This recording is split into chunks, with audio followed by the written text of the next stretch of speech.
How are we there, guys? And welcome to the first episode of the new season of the A-League's men's competition, and women's, I should say, competitions. 2022 coming to an end, but obviously the season's just kicking off. It's been a while. Ben, are you with us? I am here. I'm just about to solve that issue for you. Oh, very good. So you can see me, and you can see what's going on stream. There No. you go. You should be able to see now. Yes, I'm aware my head is clipping. It is fucking freezing down here, and I'm standing over my heater.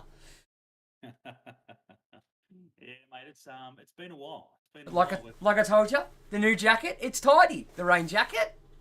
No, it doesn't It's very light. It's very lightweight. Yeah. No, it looks good. Looks snazzy. Even for a bargain, I wouldn't pay full price for it. But...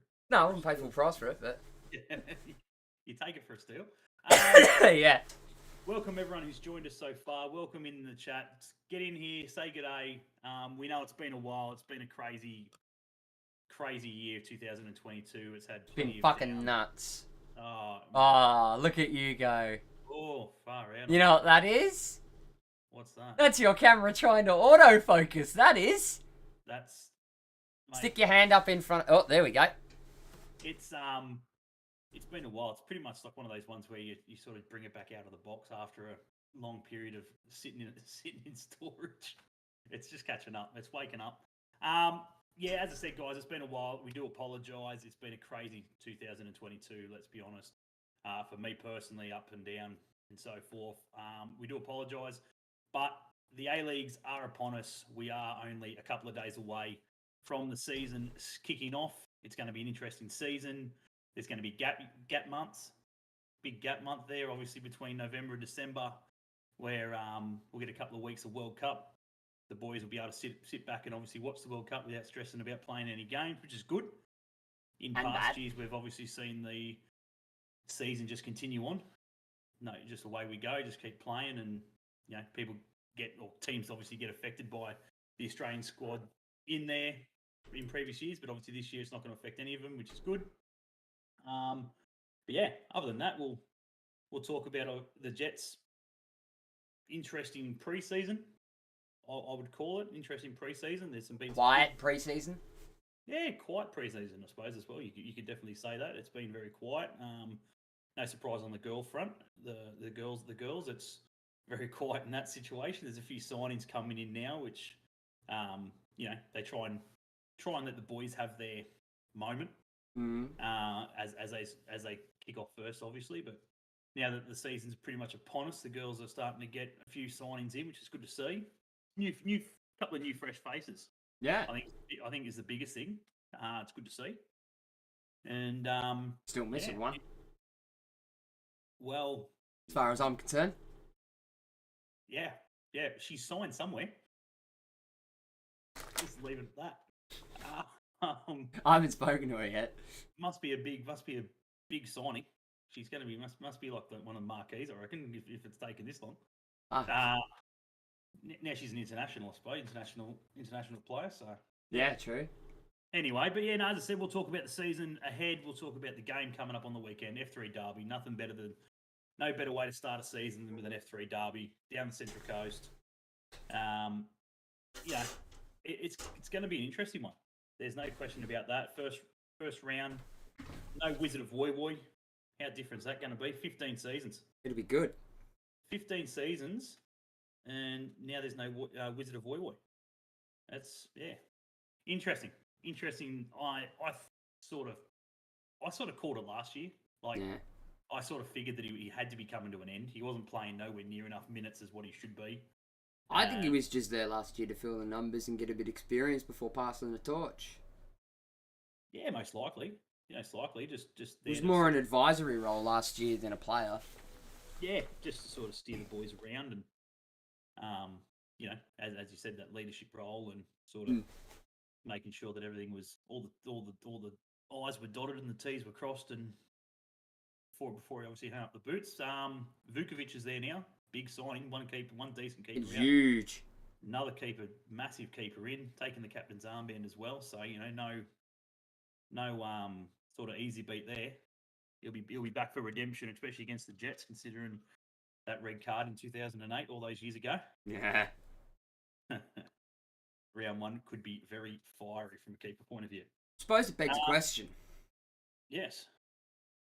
He hasn't been the only decent keeper that's become somewhat of a free agent in the off-season. Mm. Why do we persist as the Jets in not signing a half-decent keeper? It's the same merry-go-round every year. Like, we ask the same question every year. Mm. It's a position that the Jets have been severely lacking in since Duncan's return. It's a shame though, because Duncan had so much promise. Like, I think he still does. As much as people hound him, say how bad some of his performances have been over the last 2 years, he was the goods before he went away the first time. He was the goods. You know, he looked so good. He was on top of the world in a keeper aspect. You know, his performances were really good, and he wasn't really making too many mistakes. And let's be honest, you can't blame the keeper all the time. No, and I don't. Even if you sort of sit there and go, "Geez, I think he should have got that." Yeah. Well, the ball should never have even got to him in the first place. So, yeah, as much as he copped a fair bit of flack, probably some of it could have been a little bit, you know, some of it wasn't his fault. You know, what I mean, is what I'm trying to get at with it. Yeah. But you know, there's another season to go. I think he hasn't signed another contract, so I think this is his final year on contract. Yeah. So he'd have to sign a new contract, I believe. Don't quote me on that one. Could be very, very wrong. Like I have been before. But yeah, as I said, guys, we're going to talk the F3 Derby, as we said. We'll talk, you know, formation, players, where we need to improve. You know what I mean? There's been a few trial games. There hasn't been too many where we've been able to watch firsthand. I got around to the fan day the other week. Watched the boys have an intra-club hit out, and it was interesting. There was a few young kids there that I believe had a bit of skill, bit of talent. And then, you know, there's this again. There was the same old worrying signs of the back line, all over the shop, nowhere to be seen, missed tackles, training cones. So which was sort of worrying. We looked good in the keeper spot. He looked very good. Played all right. Plenty of good saves from the youngsters that were peppering his goal. Duncan pulled off a few good saves himself. The midfield looks strong. I found, even on both sides, like trying to put both sides in the one starting lineup, like they were all sort of hitting their marks. There weren't too many wayward balls. You know, there was definitely the occasional rusty ball that was. Oh, you're going to get it. Yeah, there was plenty of that. I suppose the big question we need to ask is before we start looking and evaluating the 11 and the boys on the bench that we do have we done enough? The big question I suppose it needs asking is, have we done enough to replace Pena? Yeah, look, it is the question. There's a lot of factors that contribute to that. Like, we're going to be running a very different formation to what we were last year, judging by what we've signed.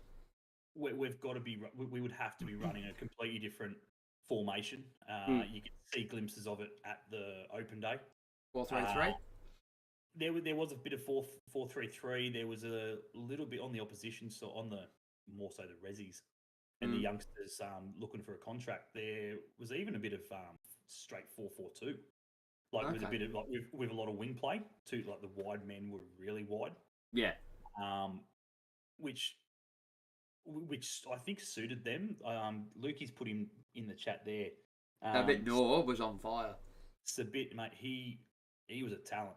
He's by far the quickest bloke I've seen in the last couple of years where, you know, you and I personally have spoken to past people at the club and so forth in regards to, you know, this bloke's going to be decent, he's going to be quick, he's going to be lightning, watch him.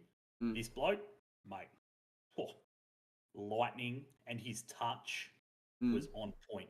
I won't say his touch is fantastic because I've only seen 90 minutes of it. Yeah. But that day, he was on point. Every touch, the goals. Yes, well, he was out for a contract. Oh, 100%.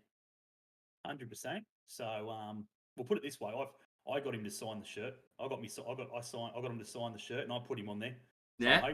I'm hoping he gets. Oh, mate, I'm hoping he gets a contract because I personally think just watching him then, he's definitely done enough. I mean, there's two ways that we can look at this. You're always very good at that as well. The only difference is that when you put that and a ball at his feet, he'd always leave the ball behind. Yeah. Like, it just... You was great, but you was very much like I said of Elvis Camsoba years ago when I first seen him at Avondale. Yep.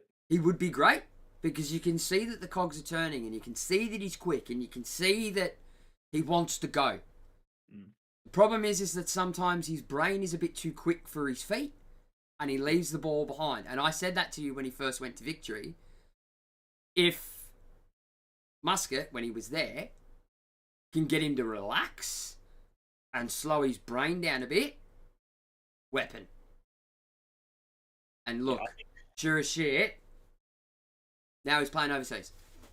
He was definitely, as I said, like, again, I don't know his... G'day, Elliot. Yeah, welcome, Elliot. I said I don't know his background or his nationality and so forth, but definitely of those, that African nationality, those boys, they're all the same. Like, there is no doubt they're all the same. They are, as you said, head down, a million miles an hour, but it's always at that final hurdle, whether it's shoot, cut back, turn to play back, whatever it may be. It's usually where their downfall is. And I've found over the years watching blokes like, I think for me, I think one of the best people to look at that is Kenny Athew. I watched him in the local leagues in Melbourne, and he dominated the league. But he dominated the league because he didn't have the bloke in the middle screaming and like absolutely going off his rocker for the ball. Yeah. So he was able to go, bugger it, I'll do it myself. I'll beat this bloke, or I'll try and beat this bloke. And if it doesn't work out, no one's going to really have a whinge about it. It's where you can't do that in the A-League. You've got blokes there who, like the strikers, want the ball. They don't give a shit if you've done 99% of the work, and all they have to do is freaking, all you have to do is play it to their feet and they tap it in. Mm-hmm. They want that. And that's I've found over the years watching some of these African boys is where they struggle a bit. Yeah. Because they're so used to having the ball all the time. So when they go... A little bit off the cuff here. Yeah. He played NPL 3 Vic Men's last season for Western United. Yep. And scored 11 goals in 21 matches. Yep. Yeah, and it's amazing to think why Western haven't just gone, yep. Yeah, it definitely is. Prior to that, he was at Werribee City. So he's a Westerner. He's out my way. Yeah, well, I believe him and bloody what's his name? Bloody who we had friggin' last year. Oh shit, who'd we get rid of? What's his name? Bloody Yule. Like him and Yule, like they know each other really well. Well, I would figure they had. With the Western United obviously connection obviously helps as well. So I'm guessing he said Pappas must be all right and everything else, and if the chance comes knocking, take it. Definitely go and have a look at it. You know what I mean? It's not there's no guarantee for contract, but he's a good coach or whatever. Surely he's obviously said something to him to obviously get up here and have a bit of a run. But back to obviously we've gone way off topic of what you've said about do you feel we've done enough to replace Pena? It's an interesting one because for me, if we were sitting here 2 years ago, I would definitely say yes. Yeah. But watching O'Neill's season last year, it's 50-50 because he's missed a lot of football Yeah. He's definitely not going to be at the level he was 2 years ago when he was playing in Japan. Or even Sydney prior to that. Or Sydney prior to that, exactly. So it's going to be an interesting one. Only time will tell. Hopefully, yes. Because he definitely he was definitely an impact player. Like, you know what I mean? Yeah. Like, I'll definitely admit Pena was that. He was good to watch. On the ball and off the ball, his movement was really good. Considering this year we dodged a bullet. Yeah. Well, considering he's out with an ACL now. Yeah, it's it. Yeah, full season pretty much done and dusted now with an ACL. So it's big recovery for him to try and get back to even playing some sort of decent football now. So yeah. Unlucky for him, and wish him all the best for the speedy recovery. What I was going to say, but yeah, look, it's going to be interesting. I think we've signed. We've signed well. I wouldn't say we've signed fantastically because I don't think any club could possibly say that. Even the likes of Melbourne City and we're bang average. Oh yeah. We're It's a typical forever seventh. Yeah, you beat me to it. You beat me to it. It's just one of those. Will we make the 6? Maybe. Yeah. We get on a good run. Yeah. We can do it with the squad that we've got. You look at the squad and you just sort of go, surely we've got to be a seventh or above. It's just one of those things. But the strikers up top, they just need to bang in the goals. It's one thing we need to see on a constant basis is them banging in decent goals, not playing around with the ball too much in the middle, not being afraid to shoot from outside the box. Have the shot early. I'd rather them have 10 shots outside the box and the keeper have to tip the ball over or hit the crossbar or deflect off for a corner than them to sky the thing over the bar or take 2 extra touches that they didn't need and lose the ball or whatever. He's just got to back himself and be a bit more clinical. They do, especially. But that's been the problem for a few years.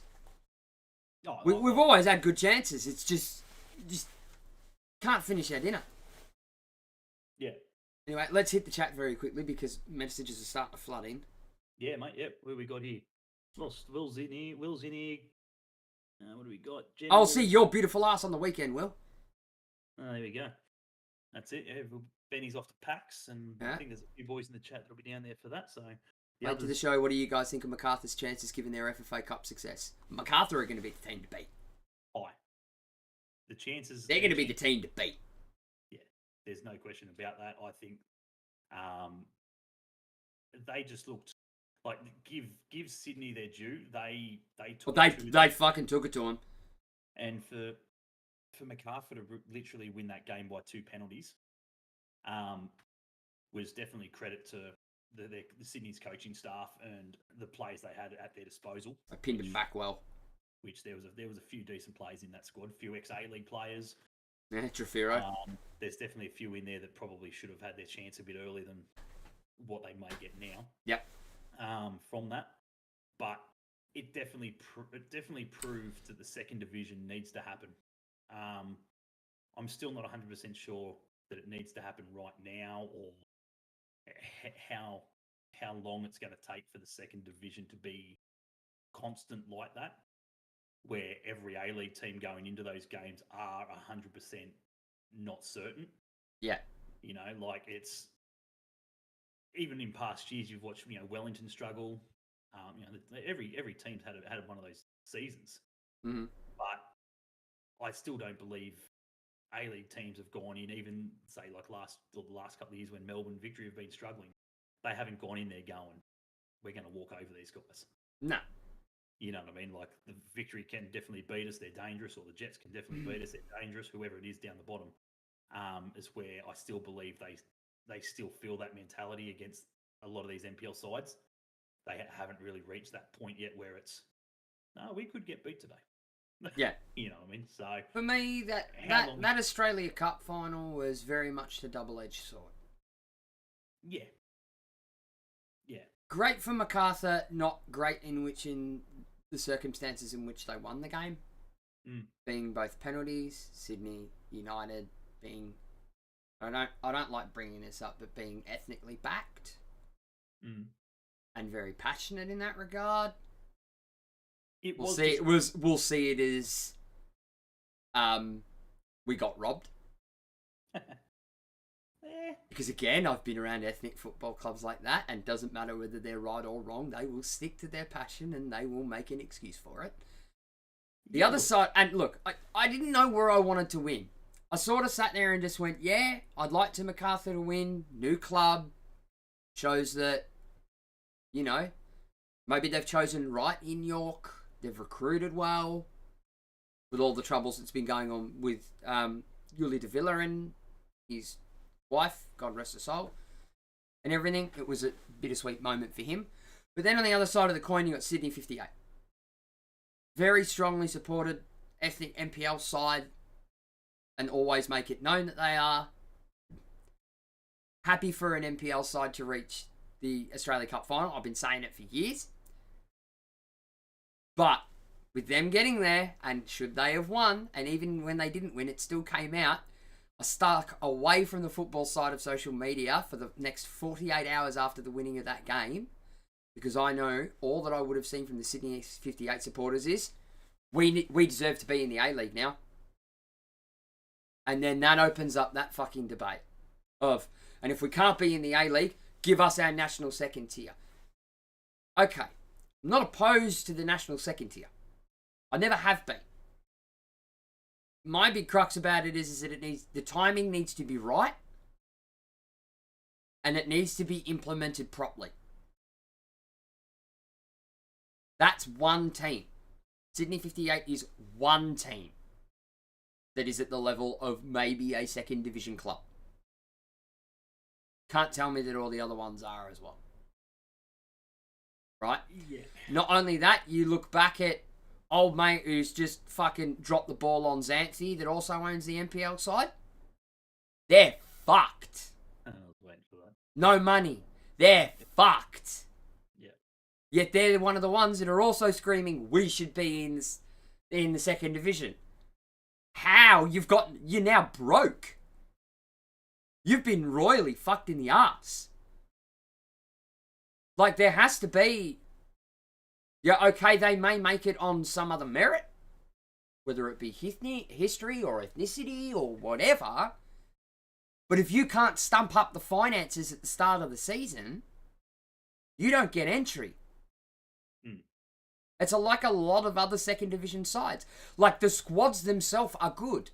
And how many times have you heard it from ethnic leagues around the world? Particularly in Germany, from League 3 to the Zweite Bundesliga. Yes, you're the best team in the third league of Germany. Yes, you earned your promotion. And then you find out 6 weeks later, no, you can't come into the Zweite Bundesliga because you do not meet the financial requirements for it. Yeah. And that's just one example. But it's not even that as well. Like that is a big thing. But there's so much to the second division that has to be taken into context. It's where do you find the coaches? You know what I mean? Like the coaches is going to be a massive thing, because yes, you need a decent coach to coach the boys, but then you need the bloody assistant coach, and then you need the technical directors, and you need the friggin' the chain. Yeah, the only way that's going to happen is that if the A-League level starts to go more international with those roles, like they start looking abroad and not at Australians. Yeah, they'd have to. Which then the Australians can then start to funnel down. Or the ones that are currently like out of job. Yeah. People like your Ernie Merricks and stuff like that. Yeah, but they're the type of blokes that you need at these new clubs. Oh, I'd agree. Not so much in a coaching aspect, but just in like a director of football. Yeah, just to make sure that the clubs are getting everything that they should be getting, and they're not going to be stuffed around and be told, "Oh, we'll just run without it." Yeah, you know what I mean. You need that bloke like an Ernie Merrick, or a Frank Ferreira, or a bloody a Cozzy or something like that, who is going to go in there and go, no, we're not going on back onto that training pitch until this shit's resolved. Yeah. If we don't have whatever, we're not going on the pitch because we need it as a club. Yeah, it's not so much a financial side as well, but there's also other things as well, like stadium capacity and stadium safety would be a big one. That's where I see a huge crux. Places like Bentley and all that will be fine, but people like Melbourne Knights and that, that's a bit rough. Like the venue, some of the venues just aren't up to it. The financial side of things is definitely not a factor, because I'm pretty sure if you said that Sydney 58 are highly contentious to getting into the second tier. Yeah. Unfortunately, we need $30,000 raised or whatever it is to friggin' get us over the line. Oh, their fans will get them over the line. You know what I mean? As I said, they're backing their fans and stuff like that. We'll just go, how much do you need? 20,000. He's 19. Yeah, but it's not just the initial cost of the license. Like, no. I'm just saying. They'd have to dig through the entire accounts thing to make sure that they're not taking out massive loans to try and be able to sustain themselves. And if they don't fall back on that, then a 60, 70, 80-year-old club could quite possibly be in extinction territory. I understand, from that side of things. Yeah, Elliot, good point. Like, as I said, the other thing is you are looking at a second division, which you can't just have on the eastern seaboard. No, you can't. It can't be done. If it's a second division, it needs to be geographically the whole of Australia. You need to be looking at your far north Queensland. You need to be looking at your Perth. Aiden, don't call them that. And so forth. It has to be everywhere, and therefore that does mean travel. Is the second division going to be fully professionalised? Because as I said, it'd have to be. That's the thing, but we don't know that. And you're talking about money and everything else that it doesn't play. As we said, it's not everything, but it's another cost. If you are going to make them professional players, you need to be paying them well enough to be able to do that, especially in the current friggin' day and age of what it costs to live. Yeah, interest rates and shit. And everything else and stuff like that. Not even doesn't come down to interest rates, mate. They'll bunk 20 blokes into a freaking bloody 4-bedroom house. Like, that's not the issue. It's, as I said, it's paying these blokes a decent wage. There's just, as I said, there is so much to think about. There's so much to cram into it. They've stated that it's going to happen. They've come out and they've stated that next season, 2023, there will be a second division. It's already been stated that it's going to happen. They don't know when it's going to happen. I think it could be a good possibility for that to fill that gap of when the off season finishes in the A League. It gives the A League clubs a chance to loan some of their younger blokes out to these second division clubs to keep their legs ticking over. Agreed, Elliot. And I'll speak for Josh on that one too. And so there's just so many bumps and hiccups and things, because obviously they're like, oh, we'll play it in summer, and will it work? Do we run it at the same time as the A League? Do we run it as the same time as the NPL and stuff like that? And it just be, you know what I mean? We can go on and on for hours, but anyway, we're going to move. We're going to move away from broadcasting rights and fucking all that sort of shit. Absolutely, you got to try and get friggin' Paramount Plus onto the friggin' bloody scene. Yeah, anyway, we'll talk about that later. We could go on to that. I'm going to rant about that. We'll talk about that later. But yeah, as we said, so as for the team, it's going to be an interesting one on the weekend against the Central Coast. The Central Coast have bought well. There's no question about it. They've got a few good blokes in there that they've brought in to strengthen the squad. Obviously, Vukovic is up there in regards to that. The Jets, we need to win. We need to start the season well. There is no reason why we should be walking away, walking in to Saturday's game thinking that we're going to struggle. I think it's the biggest thing we do most years is, first game we're always tetchy on. Yeah. And it's always against the Coast, which doesn't make it any easier.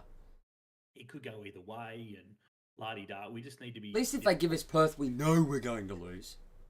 Yeah, it's round 2 at home. So we need to win this week. I'm pretty sure. Don't quote me on that again, because I haven't really brushed over the season, but I'm pretty sure we play Perth round 2. Disney Plus have a great series on AFLW, which is great. It's looking into the lives of semi-professional. We actually both know an AFLW player. What? A-League? No. They're talking about the semi-professional life of female athletes in Australia. Apparently, there's an AFLW documentary on Disney Plus. Yes, I have watched it. And I said to you, we know somebody who's an AFLW player. Yeah, I know a couple of actually, a couple of A-League W. Danny. Yeah, Danny down in Melbourne. And so forth. She was with the Dogs there for a while. She's at Essendon now. She did move to Essendon. Yeah, she did. She got delisted by the Dogs. Yeah, I knew that. That was all done and dusted. But yeah, no. She was actually in the other day. No, there you go. Good shit. But yeah, so yeah, as I said, we're not, and that's another topic. We're not going into the women's game at this point. We're just keep on track with the men's at this point, and as we get closer to the W League's season, we'll. One bit of W League trivia that I'll leave till later because that has nothing to do with the Jets. Very good, very good. So yeah, as we said, so that's the season opener. As we said, 5 o'clock. Is everyone going down there? Unfortunately, obviously Ben will be at PAX. I've got an engagement to go to, so I will be disappearing from PAX to go and watch it on my phone. Yeah, I have stuff. I'll go back to the hotel room. I think it starts at 6:30. Tell us at 7. But by the time the game's done, I can get ready while the game's done, and then go out and drink piss at GG Easy or Bartronica. So it's all good. Good old Bartronica. But yeah, so it's a must-win. It's going to be an interesting first round. Obviously, there's a few games, few cracking games. I think it's the Big Blue. So yeah, there's the Big Blue. There's Arzani versus Austin. I'm just thinking back to the promotional poster that I saw today. Arzani versus Austin, the Big Blue, the F3, and there was another one that they coined as well. I can't remember what it was. I think it was the Battle of the Bridge or some shit. Melbourne City versus... Yeah, it's the Battle of the Bridge. Or something like that. Melbourne City versus Western United or some shit. There's a few... There's a couple of good cracking games in there. Azani's going to be the one for me to watch. He's a cock.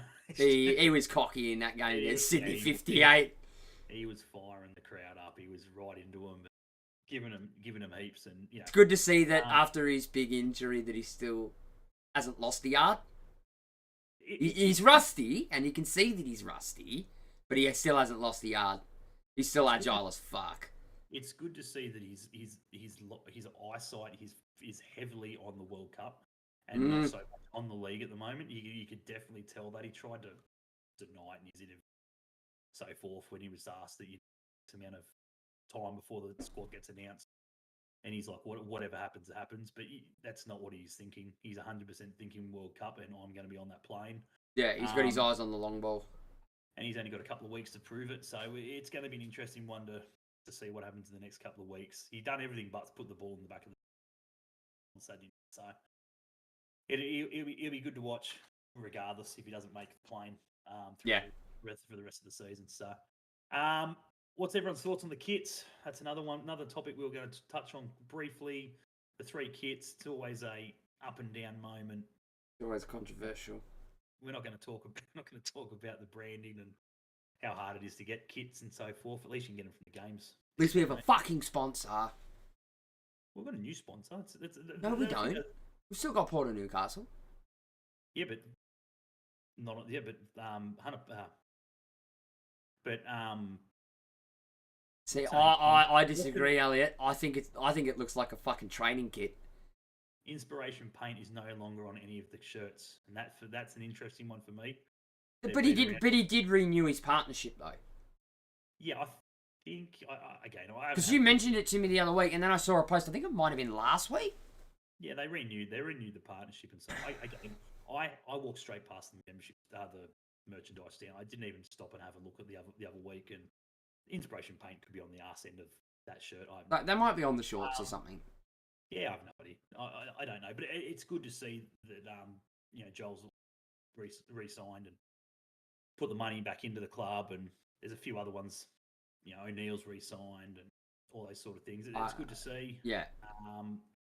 And hopefully it continues. And yeah, the shirts don't look too bad. I think the blue one looks like a glorified training kit. Sorry. Again, personal. It looks like a training kit. Yeah, I don't mind the blue. Honestly, I'm right. I love the white. I said that from day one. When they sort of said, "Oh, which one do you want?" I'm like, I never picked that one when we had the 3 options. Yeah, I did. I didn't. I couldn't stand it. But again, I say that about our kits every year, and then I see them, and then they slowly grow on me. But I'm now firmly in the camp. Going into next year, we need a fucking proper kit manufacturer. It's gonna be. I'm done. We all know it was good for the uniqueness fucking 5 years ago when it was fucking Viva. Look, don't get me wrong, Viva made some top kits. Appel, as useless as they were getting the kits out, they made some okay kits. Like the designs they were a bit more unique to what we saw in the A-Leaguers, the top companies' fucking second string designs. But I'm done. I want a fucking quality shirt now. We all know that the next shirt manufacturer is going to be Sports Click. Taylor Regan is now the friggin' bloody head honcho in marketing there. They're all Newcastle boys. We know exactly how Taylor's going to market those. Buy my kits or I'm going to fucking fist you like I did Mitch Austin. To his credit, not the boy, sorry, not Taylor's, but to the owner of Sports Click. He's done so well with that. Like, fuck yeah, he has. It is on nearly every club I've seen this season. In the Newey region. Yeah. Not even in the Newey region, just everywhere. He's got every team's got the sponsorship from him. It's just making waves. So, and honestly, as someone who's worn their shirts this year, they're quality shirts. They feel good, they look good, and so it'll be interesting to see what happens. But I'd be happy with it as long as they can produce quality. Yeah. I'm just done with it. I feel as if the quality of Viva / Appel / Legend has dropped. From the Viva kits were probably of a higher quality than the Appel and the Legend. Yep. The problem with that is that Viva's sizes were generally smaller than your main manufacturers. Yep. But I'm done. I'm done. I want to be able to pay 110, even if they go up to 120 if we go for a fucking half-decent kit manufacturer. Yep. I'd be happy to pay that for the quality I know I'm going to get. I had a laugh at the wife. I had a laugh the other day actually with the wife. When we were in Rebel Sports, and I could get a Liverpool top cheaper than what it cost me to get a Jets. Who is Liverpool? They still New Balance? No, they're not New Balance, are they? Who? What? Nike. Oh, they're Nike now. Yeah, but that's every. Yes, we'll talk about that, Elliot. It's on our list. Yeah, that's every club though. Like everyone that was in Rebel Sports, all Premier League and Barcelona, all the other clubs were all like $100. It was dearer. Yeah, but the Jets shirts were $119. 119? They're only meant to be 110. 119 at Rebel. Well, that's what these were. I'm gonna put a $10 markup on them. Probably. Well, they're only 109. Yeah, well, that's what I thought as well. So don't buy them. Elliot, yes, I'm a big fan of Umbro kits. I got tons of Birmingham ones that are Umbro. I had I think my England one's Umbro. Yeah, if it's old enough, it would be. Yeah, for sure. 2006, I think. 100%. My England shirt is 100%. That old. Such small sections now. Yeah, again, look, you know what? One kit manufacturer that I've always had a hard on for, I actually quite enjoy more so the fit of their kits, and they come up with some pretty out there designs. Always had a soft spot for Kappa. always had a soft spot for Kappa. Yeah, I'd be happy with They're a bit tighter fitting though. I like Puma's stuff.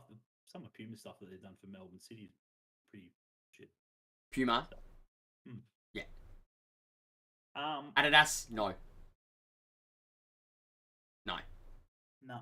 Look at the cookie cutter designs they give Victory. Yeah, we definitely don't want that shit. Another quick one we're going to touch on is everyone's thoughts on the 3 captains this season. Not particularly who they are, just the fact that more the structure. More the fact that there's now 3 of them. Personally, I'm not a fan of it. I think there should be just that one head honcho. It's all good for you to have in-house leaders if you want to sit there in a team huddle or whatever it is and go such and such, such and such and such and such with the leaders this season, the senior leader group. It's fine, but this needs to be one. I mean, I can understand what they're trying to achieve with it. Oh, please tell me. If you can, please tell me, because I think it's just... I can't fathom... I think it's just more voices across the park. That way everyone can focus.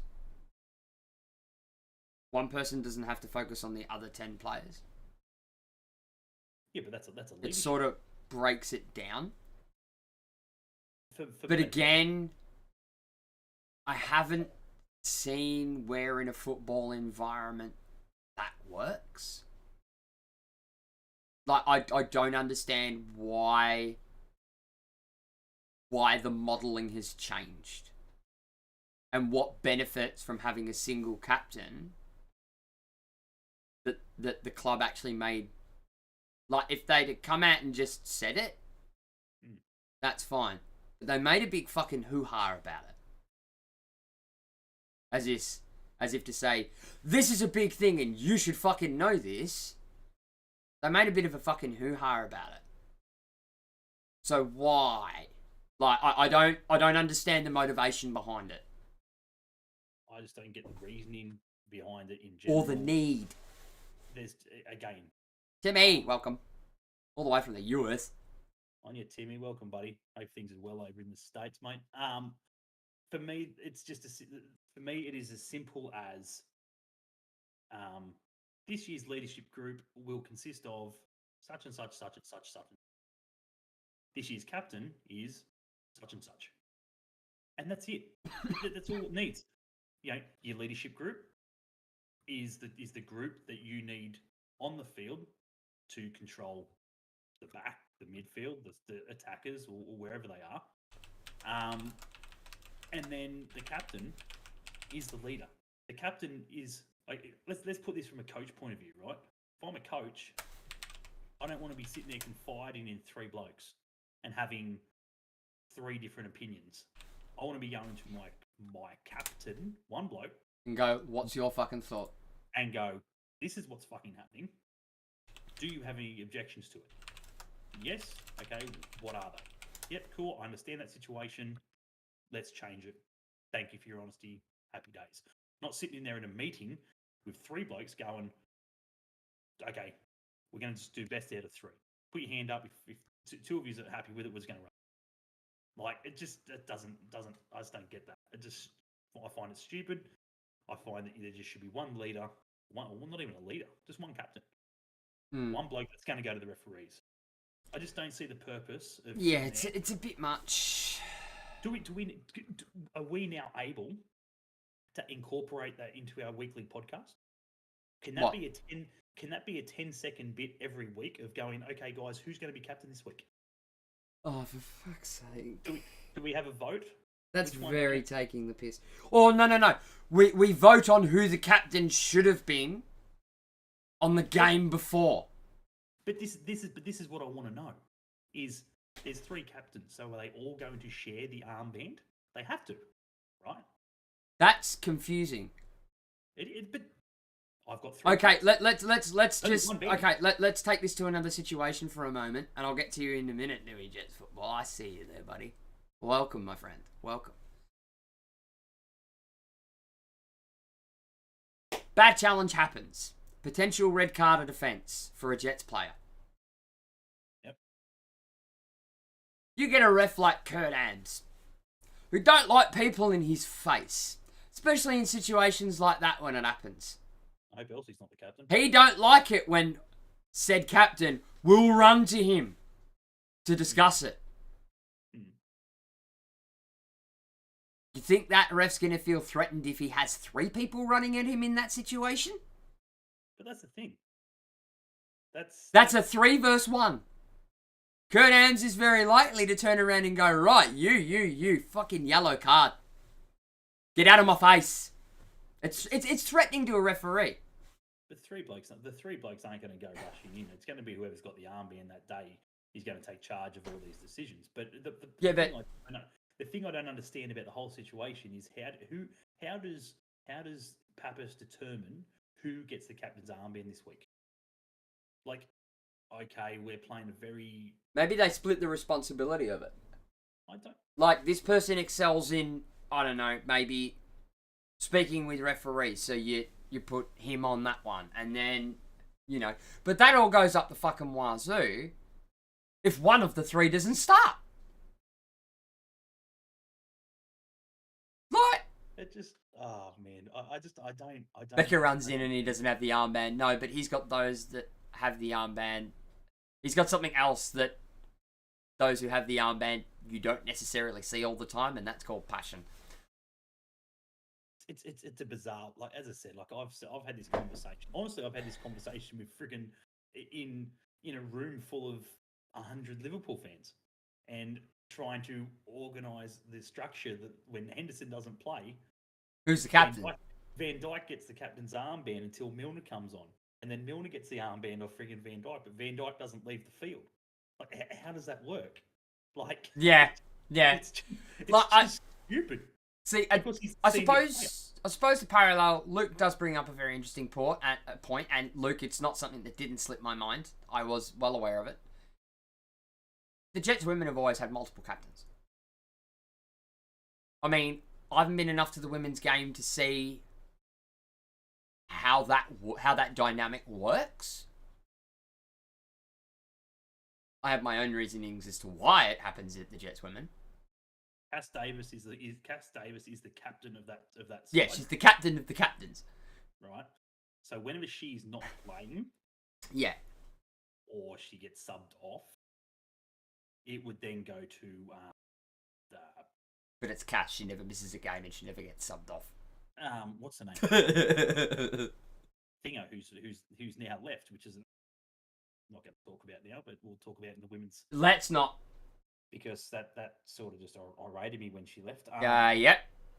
I looked at it and went, what the fuck? God, what are you doing? Her name now. That's really bad. It is friggin' Sarah. No, Gemma Simon. Oh, Gemma Simon, yeah. Couldn't even remember. Jesus, bad. Who was the 13 years at the club? Anyway, but yeah. How do you not give her what she wants? But anyway, we move on.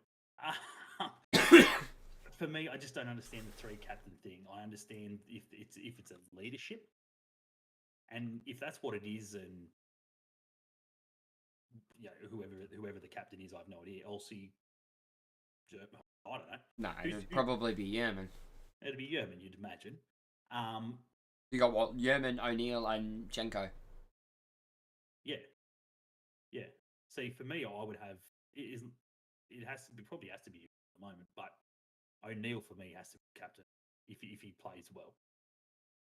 Yeah. If he can bring back his form Sydney days, give it to him. Yeah, get through the season, and then next season just give him the freaking arm. It just has to happen. But anyway, for me, I just don't understand the whole concept, because they didn't come out and say this is the Newcastle Jets leadership group. They came out and said the Jets. These are your 3 captains. Yeah. Like, I can't even remember the photo. I'm not going to bring it up. Did they all have an armband on? I can't remember the detail of the photo. But I'm sitting there going, hang on, Jenko's been at the club less than fucking 3 months. How's he captain? That's purely because you're the most experienced because you've played overseas. You get a captain's armband. Why? What other reason? I'd be very offended if I was the GOAT and friggin' I didn't get a look in for bloody being part of the captain. Yeah. 3 captains. Yeah. I mean, I'm sorry. Yeah, Hoffy. He signed me on He fucking sleeps. He sleeps in the training room. Like, yeah. How did he miss out? He's got the experience. He's been around the A-League long enough. How did he miss out? It just on an interesting note, on a funny note, we'll sidestep that a little bit. Did we see the photos the other day from the Newcastle Jets Facebook page, the official Facebook page, when they're talking about the F3 derby? It was good to see Ben Kantarowski on get a photo on the Jets Facebook page. Fucking Christ! At least we know he's still living. He's someone kicked the rock. At least we know he's still alive. Did anyone see it? Oh mate, I was like, oh my god. Actually, I did see it, and I looked at it sideways and went, "Oh, he's still around." I had to take a second look. I was like, You'd have been sitting there going, "Proof he's not the Illuminati." I was like, Jesus Christ, that's a blast from the past. What's he doing on the bloody? How did he make the photo? Plus, Hoffy is the team's sexiest player for like 3 years running. Yeah, you know why? Because he's now the Silver Fox. Yeah, Silver Fox these days. That's why my misso gets a rise out of him. He's the Silver Fox now. Absolutely. Anyway, guys, we are going to slowly wind it down. We do appreciate you guys for jumping on for the first episode of the season. It is a bit rusty. We do damn well apologise. So rusty that I forgot to friggin' thank Gabriel Ma, optometrist at Jasmine, our major sponsor, because that's how piss poor I am. Big shout out to Gabe's son, Lockie Ma, great mate of mine. Ah, yes, for the puppies. Who obviously became a father for the second time the other day. Big shout out to you, mate. So I hope life's treating you well. Hope FIFA's getting a good smashing for those late nights. Now that I can actually fucking play it, let's not get into that. Wasn't talking to you. But yeah, big shout out to those guys. Go in and see them for all your eye care needs. That's what I was trying to spit out of my mouth. Yeah, be sure to go and see them. Mention Crossbar Capers, and those guys will definitely look after you with some sort of discount for sure. Yeah, other than that, we are going to, as I said, slowly wind it down for week 1 of the season. It has been chaos, as we said. It's going to be an interesting season, that is for sure. Plenty of ups, plenty of downs. Always more down than ups. Still no talk of ownership for the Jets, which is sort of disappointing, considering, as Ben wants to talk about and signal into that now, Melbourne Victory today have announced a new partnership. I suppose it's a share sort of thing, but new partnership. Yeah, it's an investment group. Yeah, new partnership with a very not whoa. It's not an investment group. It's a damn well big investment. These guys are not. They're not. They're a mob that will do their due diligence. They've picked wisely in the club that they've picked here. Yeah, Melbourne Victory again have struck gold. Don't know how they do it, but they've done it again in regards to another, as Ben said, investment, massive investment. I think Ben was saying close to $50 million. 50 million. Thereabouts in investments. They've invested in previous clubs around the world. They've got their finger in the new Bonza airline here in Australia, which are now Victory's kit sponsor as well. Ironic. How ironic. So look, it's a massive deal for Melbourne. And let's be honest, Nanny's probably sitting there going, "Oof, shit." Not a chance. Nearly signed for. Sorry, I saw Luke's comment. Oh, there we go. What? This I've actually got to go in there and organise. Take lenses for my whole. No, that's Maddie's comment. One above it. Yeah, Matt. Yeah, get onto it. This women's team, Ash thinks team, she has capability of finishing top 4. Yeah, I'm sure. I'm sure Gary Van Egmont thinks that they would be a top 4 finish. Absolutely. Yeah. So anyway, what was I going to say? Yeah. So Melbourne Victory. They've got their hands in currently Sevilla, Vasco da Gama. Right, Sevilla, Vasco da Gama. Oh, I've got the list here bloody somewhere. I thought I could remember them, but I can't. Who's pinging me? Yeah, I've already seen that article, matey. Thank you. Is it Genoa, yeah.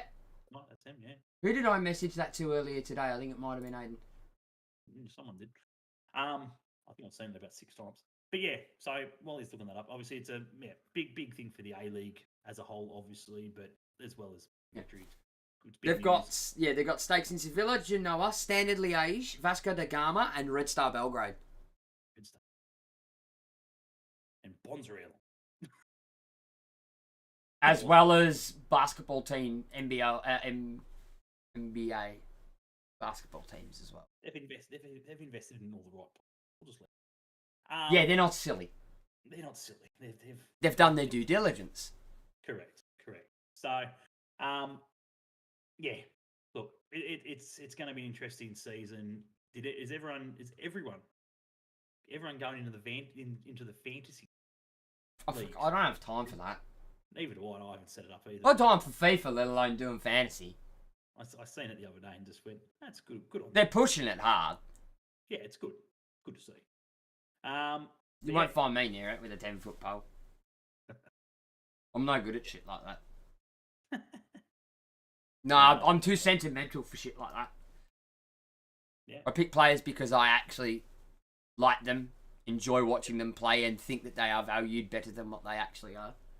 Yeah.